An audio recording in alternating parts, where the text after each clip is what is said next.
안녕하세요. 저는 생각을 정리해주는 남자 복주환입니다. 반갑습니다. 예. 저를 처음 보시는 분들은요, 좀 깜짝 놀라시더라고요.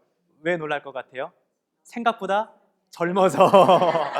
예, 젊다라는 의미가 크게 두 가지가 있는 것 같습니다. 이렇게 외모가 젊다, 동안이다 이런 것들이 있는 것 같고, 보이지 않는 이 생각이 젊다. 그렇죠. 좀 스마트하게 생각한다 이런 것들이 있는 것 같아요. 오늘 제 수업을 잘 들으시면은요, 여러분들의 머릿속이 한층 더 젊어질 수 있고요. 더 나아가서 말하기와 글쓰기를 동시에 잡는 그 비밀을 좀 얻어가실 수 있을 것 같습니다. 예, 최근 들어서요, 이 생각 정리에 대한 그 교육 문의, 그리고 저에게 좀 궁금한 점들을 문의해 주시는 분들이 참 많아지고 있어요. 저는 10여 년 전부터 이 생각 정리라는 그런 주제에 대해서 고민을 해왔고 5년 전부터 강의를 했습니다. 근데 이제 최근 들어서 연락이 왜 이렇게 많이 오는가 했더니 필요성, 이 생각 정리의 필요성이 예전보다 더 커지고 있는 것 같아요. 그렇죠? 그래서 이 생각 정리 왜 필요한가 생각을 하면서 제가 한 3가지로 한번 요약을 해봤는데, 첫 번째가 뭐냐면은 이 세상이요, 참 스마트해졌죠. 예, 예전이랑 참 달라졌는데 이 스마트해진 이 세상 속에서 과연 우리 머릿속을 스마트하게 정리할 수 있는 사람들이 얼마나 되는가? 세계적인 이 IT 미래학자가 있습니다.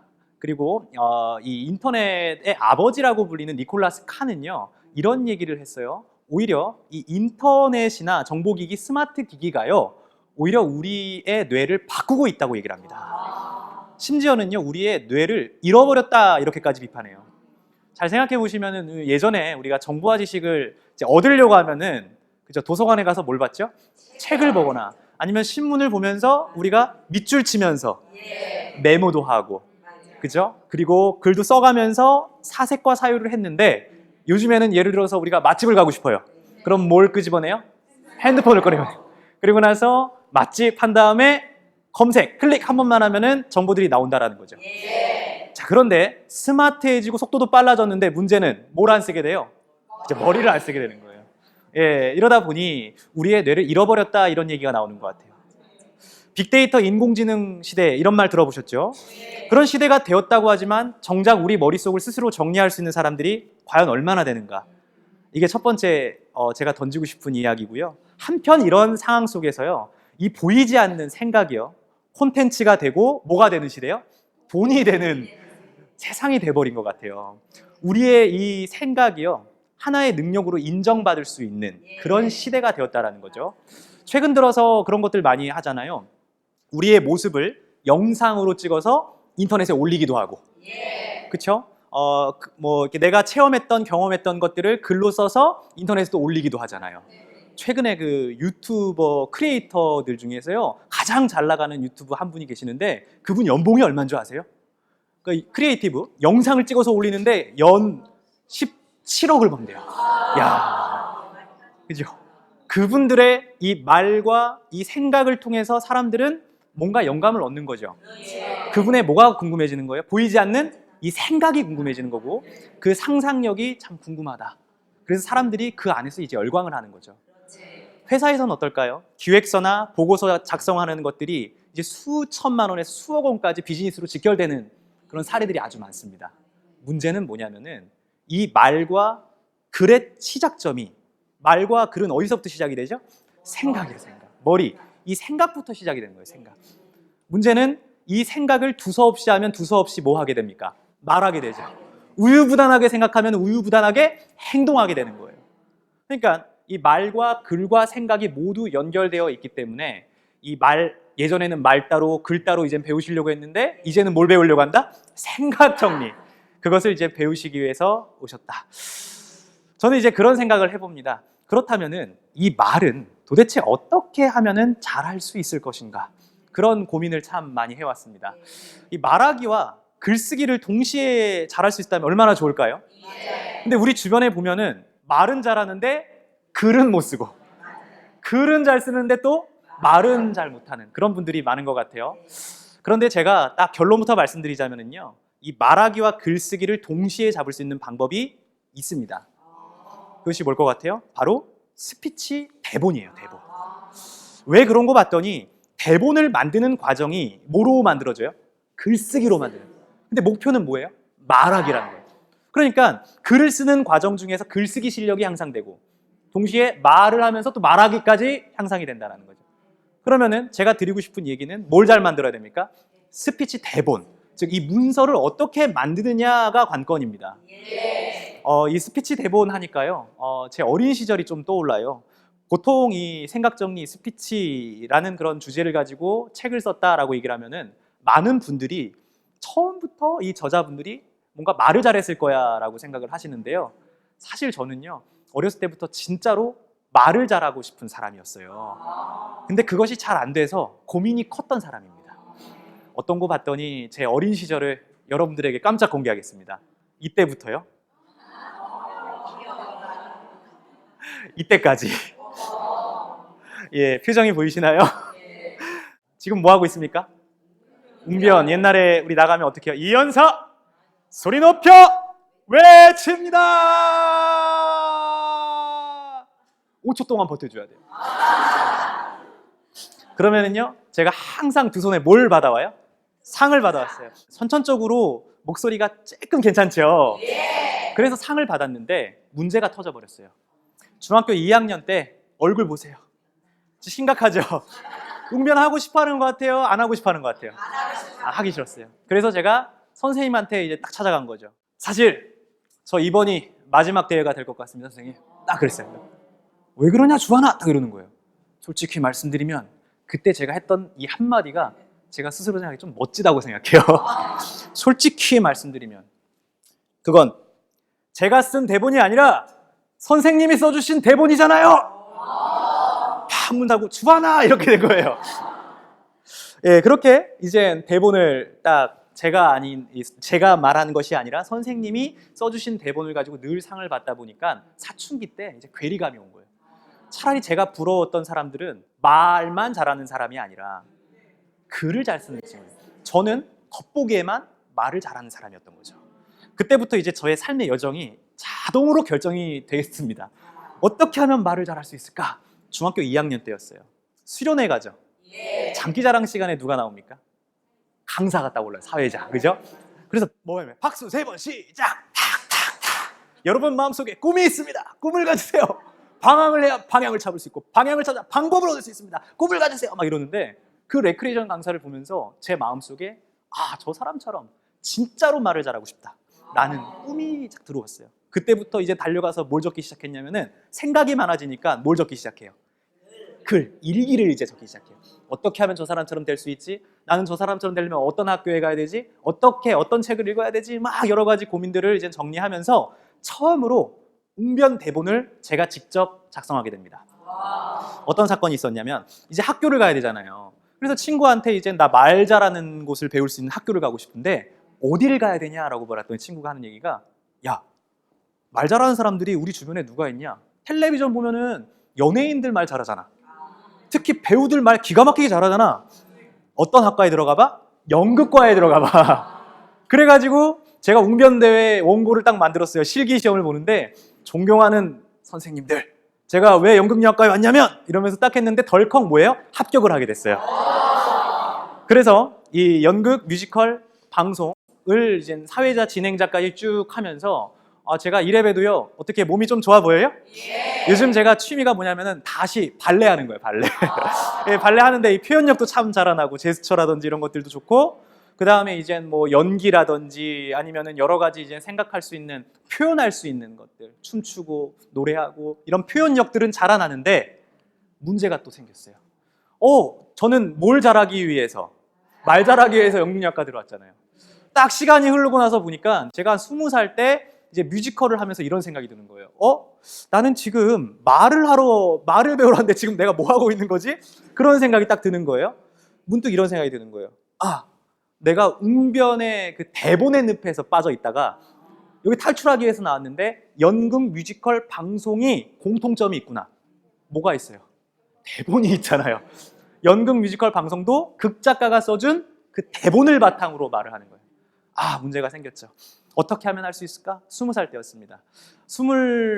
제가 20살 때 이젠 그 25살이었던 문예창 작가라고 혹시 들어보셨어요? 네. 글 쓰는 학과잖아요. 네. 선배 중에 말도 잘하고 글도 잘 쓰시는 롤 모델이었던 선배가 있었어요. 25살 선배였어요.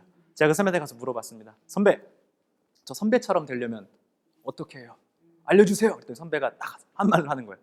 주한이, 나처럼 되고 싶니? 막 이러는 거예요. 속으로 조금 재수 없었어요.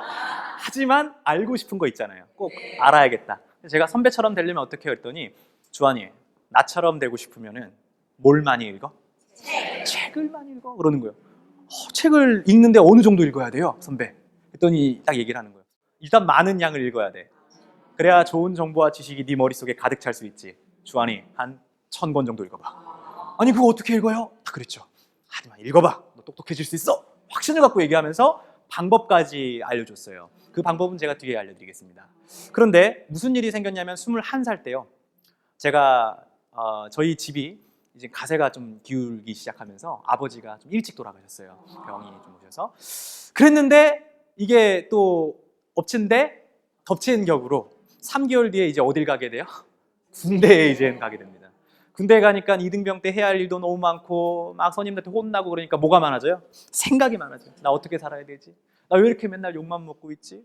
나 이제 어떻게 살아야 될까? 아버지도 안 계시고 내가 가장인데. 근데 그럴 때마다 누구의 음성이 들어요? 선배의 음성. 주한이 뭐 읽어? 책 읽어. 책 읽으면 뭐 할 수 있어? 똑똑해질 수 있어. 그래서 그때부터 이제 책을 읽기 시작했다라는 거죠. 5년이 흘렀습니다. 저는 책을 읽었을까요? 포기했을까요? 예, 여러 가지 상황들이 있는데요. 이게 바로 제가 책을 읽었었던 1000권 리스트업입니다. 선배가 알려준 대로 처음에 좋아하는 분야의 책을 읽다가 잘하는 분야의 책을 읽고 인문고전, 양서들을 읽기 시작했어요.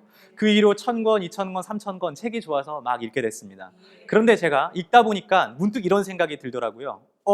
선배는 분명히 저한테 책 읽으면 어떻게 될 수 있었는데, 똑똑해질 수 있었는데 세상에는 수많은 유형이 있는 것 같아요. 책을 읽어서 똑똑해진 유형, 그대로인 유형, 이상해져 버린 유형. 저는 몇 번째 유형이었을 것 같아요. 첫 번째나 두 번째면 차라리 나요. 근데 책을 읽었는데 제가 더 이상해져 버린 거예요. 억울한 거죠. 뭐야? 왜 나는 책을 읽어도 기억에 남지 않고 말을 잘한다고 했는데 그대로인 것 같고 도대체 뭐가 문제지? 라는 생각이 들었어요. 그때 제가 일기장에 뭐라고 적었었냐면은 좀 이상하다. 선배는 나한테 책을 많이 읽으면 똑똑해질 거라고 얘기했는데 꼭 그것만은 아닌 것 같다. 마치 그런 거죠. 컴퓨터가 있어요. 좀 이렇게 성능이 안 좋은 컴퓨터가 있는데 파일과 폴더가 많아지면 많아질수록 컴퓨터가 어떻게 됩니까? 느려지죠. 근데 거기다가 파일과 폴더를 더 막 넣어요. 그럼 어떻게 돼요? 그죠? 고장나 버리는 것처럼 제 상태가 그렇게 된 거예요. 내가 읽기만 하고 뭐 하지 않았구나. 생각하지 않았구나. 정리하면서 읽지 않았구나 라는 생각이 들면서 그때부터 이 생각 정리, 사고력, 기획, 글쓰기 이런 쪽에 관심을 갖게 된 거죠.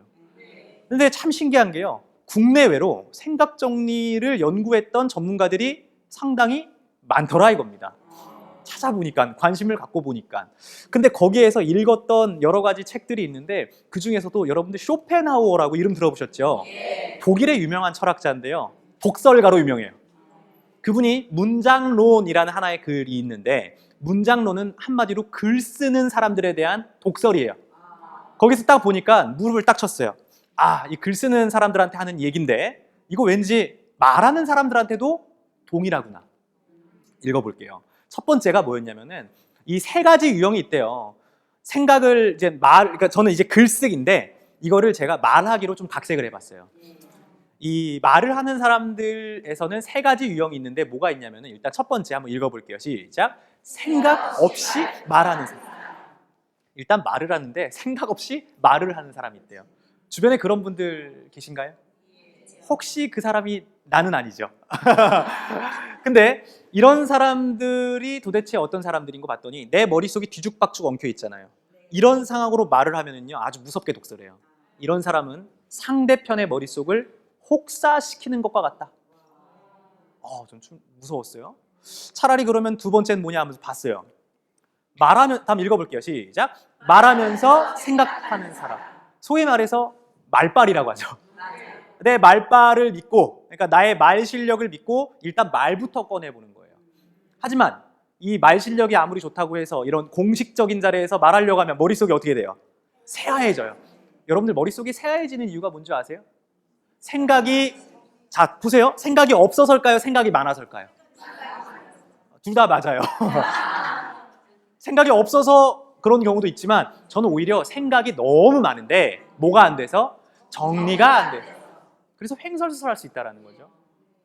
그래서 이 쇼펜하우어는 이 말하는 사람들, 글 쓰는 사람들한테 세 번째 유형의 사람이 되어야 하고, 사실 이런 유형의 사람은 극히 드물기 때문에 이런 유형이 있으면은 후대에도 길이길이 이름이 이제 전달될 것이다, 전해질 것이다. 한번 읽어볼게요. 시작. 말하기 전 생각 정리를. 여러분들 생각 정리를 하고 얘기하면은요, 우리가 아무리 사투리를 쓰더라도 생각이 분명하게 전달이 돼요. 발음이 좀 어눌해도요, 그렇죠? 정확하게 들립니다. 목소리가 작아도 강하게 들려요. 왜요? 내가 하고자 하는 말이 분명하기 때문에. 그죠? 제가요, 한 기자분이랑 같이 여행을 간 적이 있어요. 아주 유명한 기자분이었는데 그분 역시 말하기, 글쓰기 끝내주게 잘하시는 분이셨어요.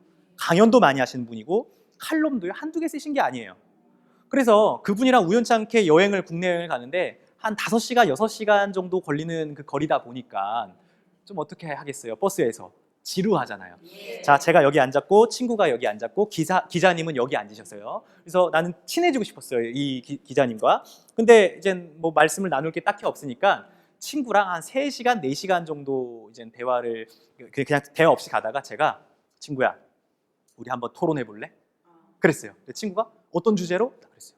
야, 인생을 살면서 재미가 먼저인 것 같냐, 의미가 먼저인 것 같냐? 뭐가 먼저인 것 같아요? 저는 재미, 친구는 의미. 뭐가 더 중요한 것 같아요? 둘 다 중요해요. 토론이다 보니까 저는 제 말만 이야기했고요, 친구는 의미에 대한 얘기만 했어요. 이제 한 10분 정도 토론하다 보면은 목소리가 어떻게 돼요? 커지죠. 엄마! 재미가 먼저야! 아니 엄마! 의미가 먼저야! 이러고 있는데 옆에서 이제 기자님이 이렇게 눈치를 주시더라고요. 그래도 막 이제 언성이 높아지면서 마! 재미가 먼저라고 했더니 갑자기 여보게 자네들! 그래서 제가 네? 그랬어요. 그랬더니 하시는 말씀이 혼날까 이랬는데 나도 껴도 되나? 이러시는 거예요. 그러니까 기자님이 뭐 하신 거예요? 심심하셨던 거예요. 그래서 저도 이제 궁금했어요. 평소에 이분이 어떻게 말씀하시는지 참 궁금했거든요. 그래서 제가 기자님은 어떻게 생각하십니까? 했더니 기자님이 뭘 선택하셨을 것 같아요? 나는 재미라고 생각하네. 딱 말씀하시면 왜냐하면 하면서 이제 말씀을 딱 하시는데 10초 정도는 와, 청산유수예요. 떠오른 대로 딱 말씀하시는데 막 받아 적고 싶었는데 그 찰나에 갑자기 횡설수설하기 시작해요. 왜요? 뭘 안 했기 때문에. 정리를 안 하고 즉흥적으로 말씀하셨기 때문에. 한 30초 얼굴 빨개지시더니 1분 정도에 난 그냥 빠지겠네, 이러고 그냥 빠지시는 거예요. 서로 살짝 실망했어요. 이런 생각을 했죠. 아무리 말 잘하고 글을 잘 쓰시는 분이라도 즉흥적으로 말하면은 횡설수설할 수 있구나, 이런 생각을 제가 하게 됐어요. 그러다가 이제 저희도 이제 다른 주제로 한번 바꿔볼까? 라는 생각이 들었어요. 그래서 제가 친구한테 다시 물어봤습니다. 시간이 한참 흘러서. 친구야, 인생에 있어서 말이야, 우리가 좋아하는 일이 먼저일까? 잘하는 일이 먼저일까? 저는 잘하는 일, 친구는 좋아하는 일이었어요. 그래서 이제 토론을 막 했어요. 언성이 높아지고 똑같이 마! 잘하는 일이야! 마! 아니야! 했더니 옆에서 이제 하시는데 이번에는 기자님이 뭐라고 계셨냐면은 뭐 하시는 것 같아요? 뭔가 이렇게 막 창문을 보시면서 막 이러고 계세요. 뭐 하시는 거지? 이러시더니 갑자기 여보게 자네들! 딱 이러시는 거예요. 도대체 또 무슨 말씀을 하시려고? 네? 그랬어요. 하시는 말씀이 나 재도전 해도 되나? 딱 이러시는 거예요. 아, 그럼요. 재도전 하시죠? 그랬어요. 그랬더니 하시는 말씀이 뭐였냐면은 나는 이제 저희는 주제가 뭐였어요? 좋아하는 일 먼저냐, 잘하는 일, 이거였잖아요. 다른 주제였는데 갑자기 그분이 하시는 말씀이 몰입하시면서 나는 재미라고 생각하네, 이러시는 거예요. 그래서 속으로는 우린 다른 주제 하고 있었는데 왜 저희 주제를 아예 모르시는 거예요. 왜냐하면 그러면서 예, 그냥 말씀해 주시죠 했는데 그때부터 이제 10초 동안 하고 그 이후로 좀 기대했을 거 아니에요. 자, 우리가 토론하는 동안 하나의 주제에 대해서 기자님은 뭐 하고 계셨습니까? 그죠? 정리하면서 이젠 문장이 다듬어졌을까요? 안 다듬어졌을까요? 그때 말씀하시는데 그때는 정말 우리가 기대했던 바로 그 모습이 나오더라고요. 와, 진짜로 말을 잘하시는데 청산유수여가지고 다 받아 적을 뻔했어요. 근데 받아 적지 않아도 돼 하면서 막 말씀하시는 거예요. 더 놀라운 거는 그 다음 날이었습니다. 이젠 다음 날 저희가 이제 여행을 마치고 집에 돌아왔고요. 제가 이제 씻으려고 딱 하는데 띵동하면 SNS가 울렸어요. SNS에 딱 들어갔는데 글이 한 편 완성돼서 뭔가 올라왔어요. 제목이 뭐였냐면은, 일단 누가 올렸냐면은, 누가 올린 것 같아요? 기자님이. 칼럼이었습니다. 제목이 재미가 먼저냐 의미가 먼저냐. 야, 저는 그걸 보면서 정말 말 잘하는 사람들은 즉흥적으로 말을 잘하는 사람들이 아니구나. 저는 이 경험을 통해서 정말 이 말을 잘하는 사람들은 사실 말 이전에 뭐를 잘하는 거죠?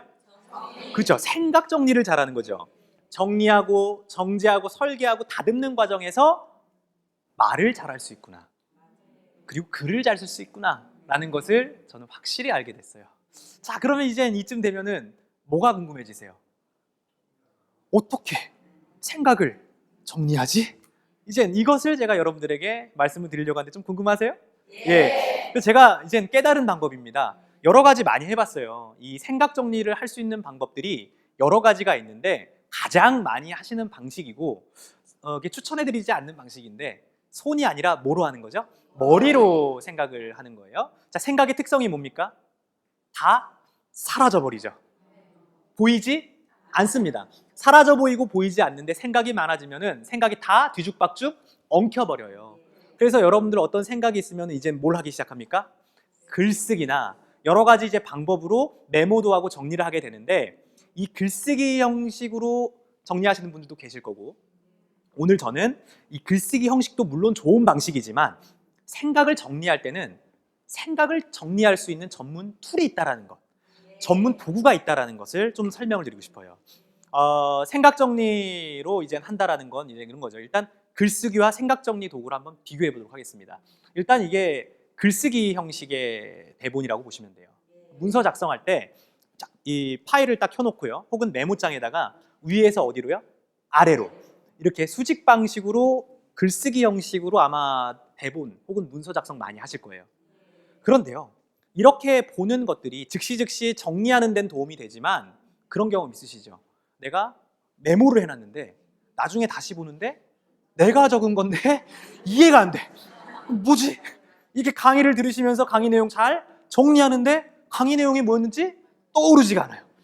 이게 왜 그런 거 봤더니 이게 선형사고라고 하는데 수직적으로 생각하는 이 직선적 사고방식이 우리 뇌에 그다지 좋지 않다라는 거예요. 자, 화면을 보시면 아시겠지만은 글이 이게 문장으로 이렇게 이루어졌죠. 나중에 이거 한번 키워드 핵심 찾아보세요. 그럼 여러분들 핵심을 3초 안으로 찾을 수 있겠어요? 못 찾으시겠죠. 핵심 키워드가 한눈에 안 보이는데 구조와 맥락, 흐름을 찾아보세요. 이게 안 보이는데 이게 이해가 잘 되겠습니까? 안 되겠습니까? 그래서 본인도 정리가 잘 안 된 말을 가끔씩 또 하게 돼요. 이걸 그냥 달달달 외워가지고. 참고로 말씀드리면 예전에 웅변했다고 했죠. 그때 제가 초등학교 1학년 때 했던 그 원고를요 아직도 기억합니다. 한번 들어보세요. 초등학교 1학년짜리가 이런 얘기를 했어요. 저는 며칠 전 아빠 엄마와 함께 텔레비전을 시청하다가 유고슬로비아에서 있었던 가슴 아픈 사연을 듣게 되었습니다.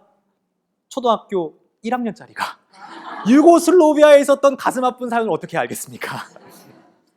이거 어떻게 외운 거예요? 그냥 달달달달 외운 거죠. 근데 나중에 그 다음 내용이 기억에 나요? 안 나요? 안 나요. 그 부분만 기억에 남아요. 그래서 부분적으로는 기억이 남지만 전체를 기억하기는 쉽지가 않다. 그래서 제가 추천해드리는 방식은 한번 이건 따라해 보겠습니다. 논리구조 형식. 논리구조 형식은 말이 어렵습니다. 뼈대 형식으로 정리해보자 이겁니다. 뼈대 형식으로.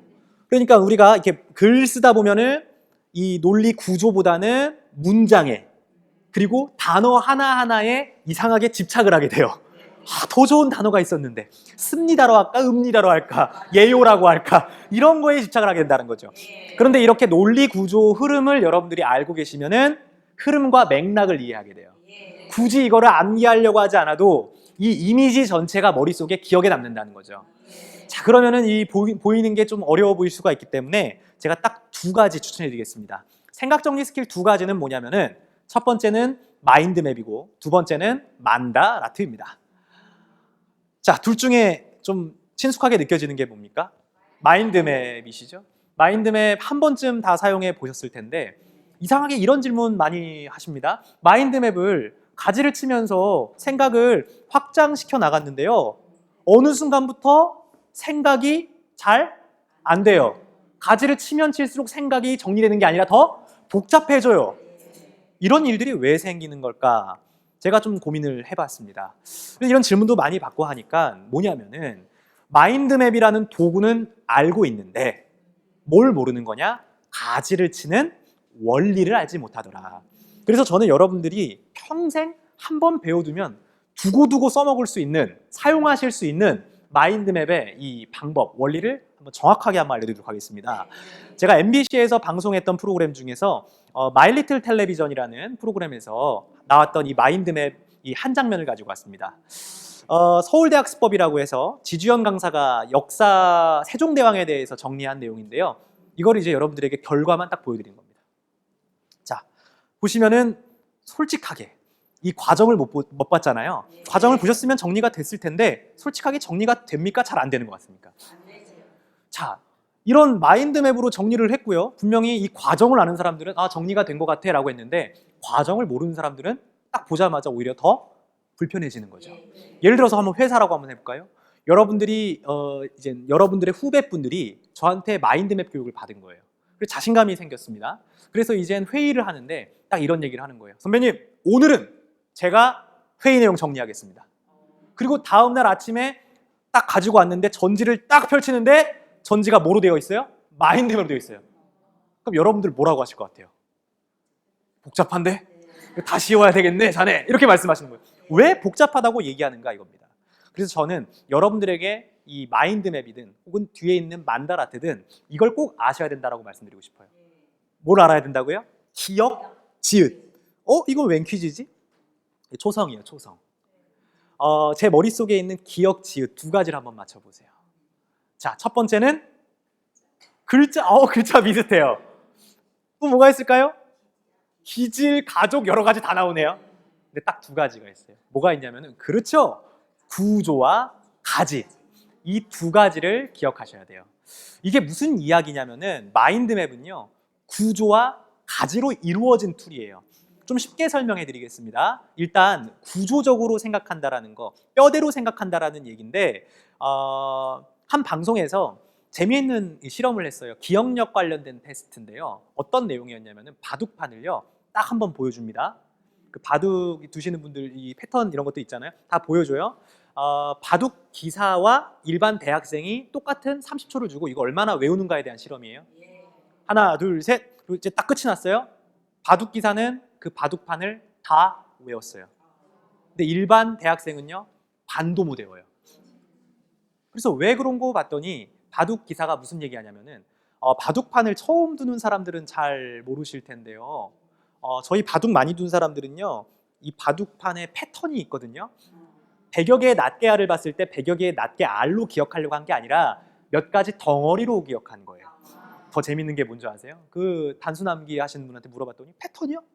패턴 같은 거 안 보이는데? 그냥 100여 개 위에서 아래로 이렇게 외우려고 했더니 위에 있는 부분만 조금 외웠어요. 다음 실험이 더 재밌잖아요. 이번엔 패턴 없이예요. 이거를 바둑판을 그냥 무작위로 다 섞어놔요. 그리고 외워봐라 그랬어요. 30초 주니까 25초 정도 될 때쯤부터 바둑 기사가 머리를 긁적이기 시작하더니 잘 외운 것 같아요? 잘 모르겠어요. 바보가 돼요.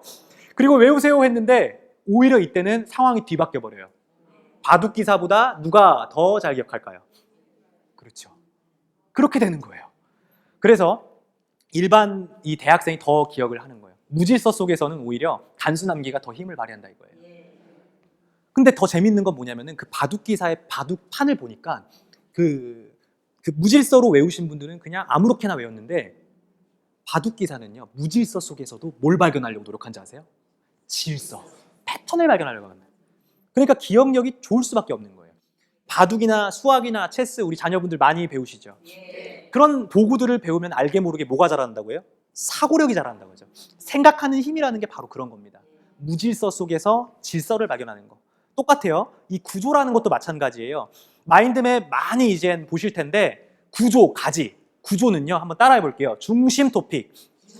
아무리 많은 토픽이 있어도 중심 토픽을 기억하세요. 이건 뭐냐면 내가 하고 싶은 이야기입니다.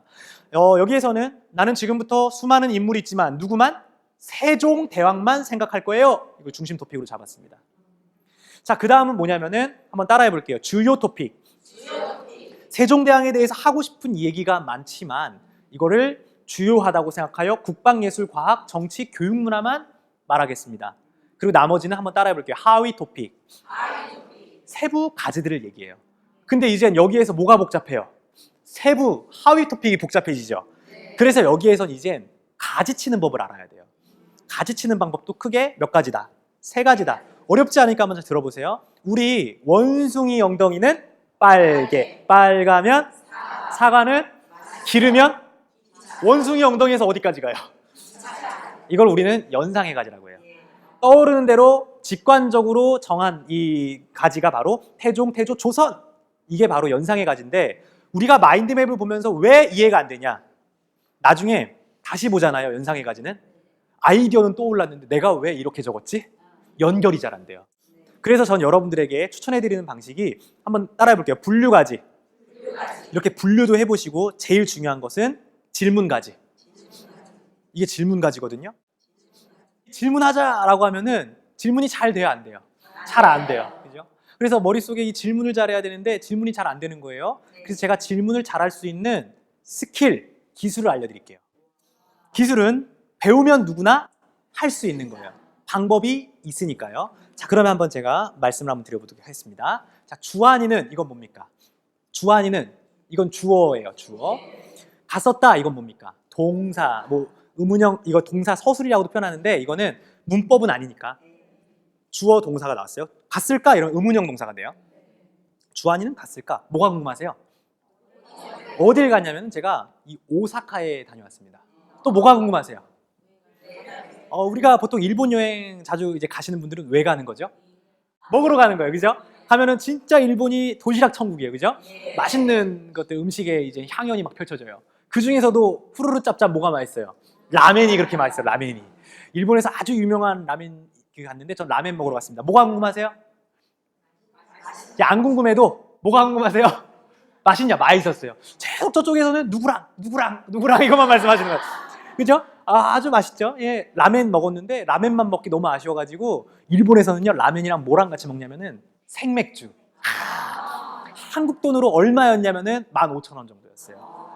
또 뭐가 궁금하세요? 일본 여행 갔다 왔습니다. 뭐가 궁금하세요? 몇 박 며칠? 4박 5일. 마지막입니다. 누구랑 갔다 왔냐고 계속 물어보시는데 답까지만 말씀하세요. 여자친구랑 간 거 아니에요? 이렇게. 가족이랑 갔다 왔어요. 가족이랑. 자, 그러면 한번 다시 떠올려 보죠. 여러분들 머릿속에. 자, 주한이는 갔었습니다. 어디에 갔었습니까? 오사카 가서 뭐 했습니까? 라멘 먹었죠. 라멘이랑 뭐랑 같이 곁들여 먹었어요? 맥주랑 같이 먹었어요. 얼마입니까? 몇 박 며칠이라고요? 누구랑 같이 갔다 왔습니까? 그죠? 여러분들 이 쓸모없는 정보를 다 머릿속으로 모아고 있는 거예요. 지금 순식간에 다 기억하고 있죠? 왜 그런 걸까? 여러분들은 지금 기억될 수밖에 없는 원리와 패턴을 가지고 생각을 하셨어요. 자, 주한이는 갔었다. 뭐가 궁금하세요? 라고 했을 때 여러분들 뭐가 떠오르세요? 누가, 언제, 어디서, 무엇을, 어떻게, 왜? 한마디로 하면 육하원칙. 육하원칙 이 말을 귀담아 들으시면 좋습니다. 육하원칙에 입각해서 글 쓰고 육하원칙에 입각해서 말하고 생각하신다면 생각을 구체적으로 할 수 있어요. 이 질문가지만 한번 보시죠. 이 가지 속에서 질문이 보이시나요? 이게 보이는 분도 계시고 안 보이는 분도 계시는데 일단 우리가 이 질문이라는 걸 이 가지 속에서 발견하시려면은 일단 이 상관관계, 교육문화와 집현전의 관계를 보시죠. 집현전은 장소죠. 그럼 육하원칙 뭐가 붙겠어요? 어디서? 성산문 박평이냐 이게 신숙주. 누가? 훈민정음. 백성들을 사랑하는 마음 때문에. 왜? 생략되어 있지만 보이죠. 아, 생각이 질문으로 연결되어 있구나. 자, 이게 만약에 보이시잖아요? 그러면은 이제 스피치가 가능해져요. 이 스피치 대본 다른 사람이 만든 거죠. 근데 내가 만든 것처럼 그 사람보다 어쩌면 더 잘 스피치를 할 수 있어요. 제가요, 한번 여러분들 스피치 한번 보여드릴 테니까 박수 한번 좀 크게 쳐주세요. 네.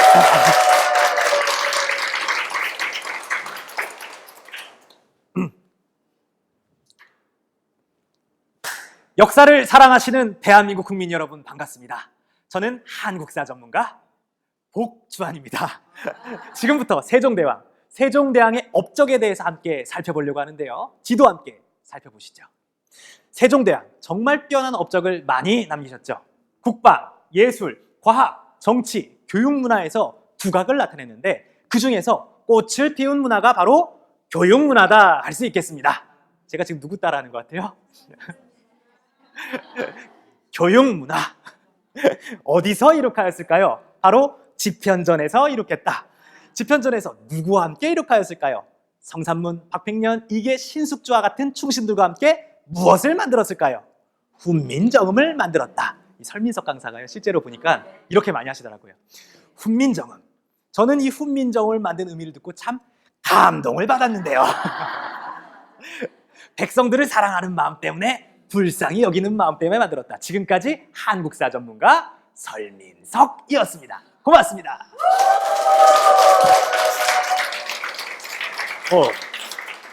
좀 비슷했어요? 어떤 분들은 설민석 강사님 같지가 않고 권혁수 있잖아요. 설혁수 닮았다고 하시더라고요. 제가 이걸 보여드린 이유가 있어요. 이 설민석 강사처럼 혹은 김미경 강사님이나 그죠? 아니면은 말씀 잘하시는 그런 분들을 보게 되면은 그분들은 사실 말을 잘하는 것 같지만 뭘 잘하는 걸까요? 생각을 잘하는 거예요. 그러니까 생각을 정리하고 말을 하는 거기 때문에 보는 사람들은 아, 정리가 된다. 나중에 여러분들 정말 정리된 채로 말하시는 분들 있잖아요.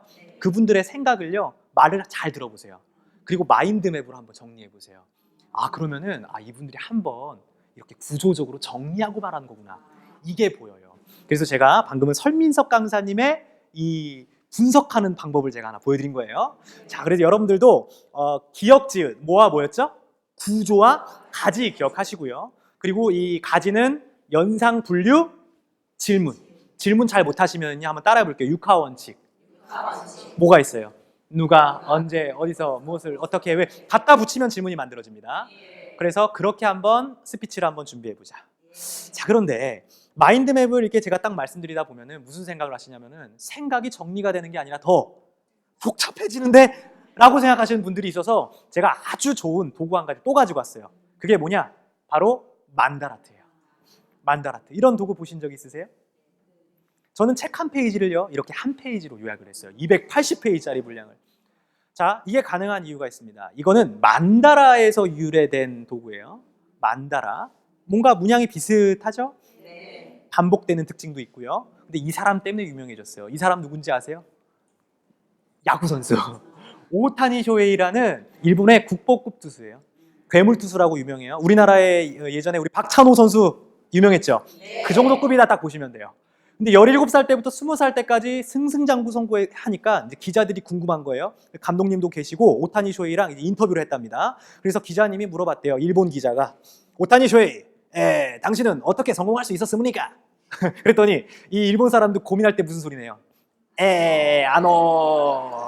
이거 감독님이 말씀하셨다는데 오타니 쇼헤이도 똑같은 생각이었을 겁니다. 아마도 우리 감독님 덕분인데 우리 감독님은 저에게 야구 잘하는 방법도 알려줬습니다. 하지만 저에게 미래에 대해서 꿈꾸고 설계할 수 있는 생각 정리 기법을 하나 알려줬습니다. 그것이 무엇입니까? 그것은 바로 만다라트 데스! 이러면서 이걸 딱 보여준 거예요. 사실 이 도구는 마인드맵과 형태는 달라요. 마인드맵은 가지를 치는 방식이고 이거는 칸을 채워 넣는 방식이죠. 인간은 비어 있으면 뭐 하고 싶은, 채워 넣고 싶은 심리가 있는 거예요. 오타니 쇼헤이는 가운데다가 중심 토픽으로 난 8구단 드래프트 1위가 될 거야! 중심 토픽을 적었어요. 어떻게? 라는 가지를 쳤겠죠. 어떻게? 여러분들 무엇이 중요합니까? 어떻게가 중요합니까? 둘 다 중요해요. 둘 다 중요한데 어떻게도 더 중요한 것 같아요. 구체화. 나는 못 만들 거야. 재구. 심지어 인간성과 운까지도 만들 거야. 운은 어떻게 만드는데? 내가 먼저 인사할 거야. 내가 먼저 쓰레기 줄 거야. 내가 먼저 심판분을 대하는 태도를 바꿀 거야. 그래서 나는 내 꿈을 이룰 거야. 그리고 그걸 실천에 옮겼으니 성공할 수밖에 있겠어요? 없겠어요? 있겠어요? 있죠. 그래서 유명해진 도구가 바로 만다라트다. 근데 이 만다라트, 이 칸을 다 채워넣으려고 하니까요, 더 복잡하게 느껴지는 것 같아요. 그래서 저는 이 만다라트를 한 칸만 딱 떼어서 생각을 하면은 이거를 한번 따라해 볼게요. 매트릭스 사고법. 쉽게 설명해 드리면은 표에 칸을 빙고 게임 하듯이 채워 넣는 거예요. 우리 자녀분들 공부하라고 하면은 지질이 해요, 안 해요?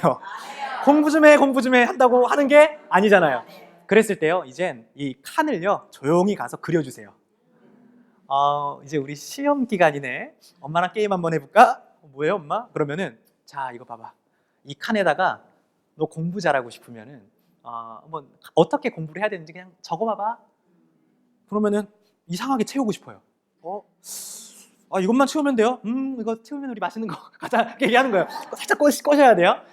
엄마 그러면은 저 한자 공부도 해야 되고 뭐 이렇게 준비도 해야 되고 뭐 해야 돼요. 그 다음에 딱 한마디만 던지세요. 한번 따라해 볼게요. 번호만 매겨봐.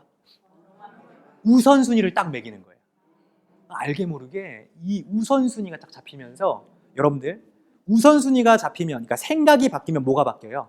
행동이 바뀌고 행동이 바뀌면 습관이 바뀌고 습관이 바뀌면은 운명이 바뀐다는 말 있잖아요. 인생이 바뀌고 운명이 바뀐다. 그런 것처럼 이 우선순위가 잡히면 내가 중요한 것과 중요하지 않은 것을 스스로 선택해서 움직일 수 있다는 거예요. 그래서 여러분들 한번 꼭 써보세요. 네. 자, 그런데 이게 이제 이런 것들도 있어요. 여러분들 이제 월화수목금금금이라고 하잖아요. 월화수목금 하는데 우리에게 뭐가 있습니까? 토요일, 일요일. 토요일, 일요일은 뭐 하는 날이에요? 짜장면 먹는 날. 쉬는 날이잖아요. 그죠? 쉬는 날인데 그때 이제 해보시면 좋은 게 뭐냐? 하고 싶은 일. 한번 계획을 해보는 겁니다. 하고 싶은 일 뭐가 있을까? 나는 일반복 걷기도 하고 싶고 헬스도 하고 싶고 독서도 하고 싶고 이건 제가 하고 싶은 거예요. 잠도 자고 싶고 그죠? 자, 그런데 이렇게 칸을 채워놓고 번호를 매기니까 저한테 질문 많이 해요. 선생님, 이거 너무너무 좋은 것 같아요. 일단은 제가 생각하기 싫었는데요. 채우다 보니까 생각이 좀 나네요. 이렇게 얘기해요. 그런데 한 단계 더 나아가서 이런 질문 하시는 분도 계세요. 선생님, 그런데요. 제 생각은 이만큼 더 많거든요. 근데 여기 8가지 칸밖에 못 채우잖아요. 그 다음 어떡해요? 그죠? 이런 이야기 많이 합니다. 그러니까 제가 이때 무슨 생각이 드냐면은 이 스마트폰이라는 것도요. 스마트폰을 의지해야 돼요? 활용해야 돼요? 의지하면 맨날 뭐만 해요? 스마트폰 가지고 전화만 해요. 그런 것처럼 모든 도구는 의지하는 게 아니라 활용을 할 줄 알아야 돼요. 자, 그러면 활용하려면 응용을 해야 되겠죠. 그래서 제가요 아주 기가 막힌 팁을 하나 알려드릴게요. 우리 첫 번째 마인드맵 배우셨죠? 그 가지치는 방식이 상당히 자유롭게 생각을 연결지면서 생각을 할 수가 있어요. 자, 여기 보시면은 화면에 만다라트도 있지만 여백이 있죠. 여백에다가 이제 뭘 그립니까? 독서하기, 가지를 치는 거예요. 가지를 칠 때는 육하원칙으로 독서 어떤 책 읽지? 그리고 얼마나 읽지? 어디서 책 읽지? 이런 식으로 생각을 확장하면서 정리하세요. 그리고 또 내가 영화 보기 이거를 내가 채워넣는 방식으로 해야 된다. 생각이 잘 안 나. 그러면은 이렇게 만다라트를 작게 그리셔가지고 또 한 번 정리를 해서 말씀을 해보시는 거예요. 아주 기가 막힌 틀이죠. 네, 이런 틀이 우리를 생각하게 만드는데 그러면 마지막으로 스피치 대본은 어떻게 만들어야 될까? 이거는 이제 제가 고안한 방법인데요. 만다라트는 이 내용을 꽉 채워야 된다라는 그런 규칙이 사실 있어요. 하지만 우리는 의지하는 게 아니라 뭘 하자고요? 활용하자. 그래야 스마트하게 생각할 수 있는 거거든요. 그래서 저는 이 칸을 채워넣는 방식과 마인드맵 방식으로 연관을 짓습니다. 그럼 이렇게 돼요. 하고 싶은 말만 딱 적으세요. 끝났으면은 더 안 적어도 됩니다. 여러분들 이런 말씀 많이 하시더라고요. 칸 채우다 보면은요 중복되는 게 있고 누락되는 게 있어요. 뭐가 문제예요? 중복되는 게 문제예요? 누락되는 게 문제예요? 누락되는 게 문제잖아요. 그죠? 그래서 여기에서 이제 누락되더라도 나중에 지우면 되니까 일단은 적으시고 여기에서는 내가 하는 일 적었죠? 저는 강의, 저술, 아카데미를 하고 있습니다. 이렇게 적어놨어요. 강의에서는 언제부터 10년 전 어떤 주제로 생각 정리 시리즈로 글을 쓰고 있습니다. 이런 식으로 자문자답, 질문하고 답하는 걸 안에 넣었죠. 그러면은 여기에서 중요한 것은 대상은 이렇게 가죠. 원래는 주요 토픽에서 일로 가야 되는데 화살표로 연결 지어요. 나는 대상은 직장인들 그리고 청소년들, 대학생들을 교육하고 있습니다. 그리고 저는 생각 정리라는 주제 그리고 스피치라는 주제로 관련 책을 썼고요. 그리고 칸이 비우니까 생각 정리는 이런 류의 책이고 스피치는 이런 내용이 있는 전문적인 책입니다. 아카데미에서는 이런 수업을 하고 있고 커리큘럼은 이렇게 진행이 되고 있습니다. 흐름을 만들고 그 다음에 번호를 매겨요. 그리고 여백에다가 좀 더 구체화시키고 싶은 내용이 있으면은 이거를 가지쳐가지고 스피치 대본을 완성하는 겁니다. 이렇게 해서 생각을 정리해 나가는 거죠. 예, 이야기를 좀 듣다 보시면은 이런 생각이 들어요. 벌써부터 막 뭐 하고 싶어져요? 얘기하고 싶어지죠. 그럼 얘기하고 싶어지면은 말부터 해야 돼요? 아니면은 정리부터 해야 돼요? 딱 여러분들이 이걸 기억하시는 거예요. 그러면 이제 한번 정리를 해볼게요. 여러분들 진짜로 말을 잘하는 사람은 말을 잘하는 겁니까? 생각을 잘하는 겁니까? 그럼 생각 정리를 할 때 머리로 합니까? 글쓰기로 합니까? 하면 생각 정리 툴을 활용합니까? 생각 정리 도구 툴을 활용하자. 마인드맵과 만다라트 딱 끄집어내 놓으시고, 더 좋은 거는 이 두 가지를 합쳐서 상황과 목적에 따라서 한번 정리해보자, 이렇게 말씀을 드리고 싶어요. 여러분들 제 수업을 오늘 좀 재밌게 들으셨나요? 네. 만약에 딱 한마디가 여러분들 마음속에 남는다면은 저는 말하기와 글쓰기 동시에 잡는 방법으로 이 한 문장을 여러분들이 기억해 주셨으면 좋겠습니다. 한번 크게 읽으면서 오늘 이 강연 마치도록 하겠습니다. 한번 큰 소리로 읽어볼게요. 생각 정리를 잘하면 스피치는 덤이다. 다시 한 번만 해볼게요. 스피치는 덤이다. 여기까지 하겠습니다. 고맙습니다. 강의가 강의를 마치고 퇴장합니다.